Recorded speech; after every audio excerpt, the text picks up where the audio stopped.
ദശകം 32 മത്സ്യാവതാരം. പുരാ ഹയഗ്രീവമകാസുരേണ ഷഷ്ടാന്തരാദ്യോദ്യതകാണ്ഡകൽപേ നിദ്രോന്മുഖ ബ്രഹ്മമുഖാധൃതേഷു വേദേഷ്വദിസ്സ കില മത്സ്യരൂപം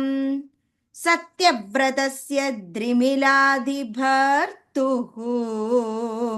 നദീജലേ തർപ്പയതസ്തദാനീം कराञ्जलौ सज्ज्वलिताकृतिस्त्वम् अदृश्यथा कश्चन बालमीनकाम् क्षिप्तं जले त्वां चकितं विलोक्य निन्येम्बुपात्रेण मुनिस्वगेहं स्वल्पैरकोऽपि कलशीं च कूपं वापीं सरश्चानशिषे विभो त्वं योगप्रभावाद्भवदाज्ञयैव नीतस्ततस्त्वं मुनिनापयोधिं पृष्टो मुना कल्पदिदृक्षुमेनं सप्ताकमास्वेदि वदन्नयासीः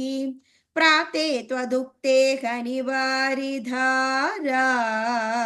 परिप्लुदे भूमितले मुनीन्द्रकं सप्तर्षिभिः सार्धमपारवारिण्युधुकूर्णमान चरणं ययौ त्वाम् धरां त्वदादेशकरीमवाप्तां नौरूपिणीमारुरुहौस्तदा ते तत्कम्बकम्ब्रेषु च तेषु भूयक त्वमम्बुधेराविदभूर्महीयान् क्षशाकृतिं योजनलक्षदीर्घां ददानमुच्चैस्तरतेजसं त्वां निरीक्ष्य तुष्टा मुनयस्त्वदुक्त्या त्वत्तुङ्गशृङ्गे तरणिं बबन्धुः आकृष्टनौको मुनिमण्डलाय प्रदर्शयन् विश्वजगद्विभागान् संस्तूयमानो नृपरेण तेन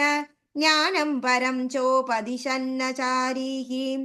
कल्पावधौ सप्तमुनीन् पुरोवाच प्रस्थाप्य सत्यव्रतभूमिपं तं वैवस्वताख्यं मनुमादधानक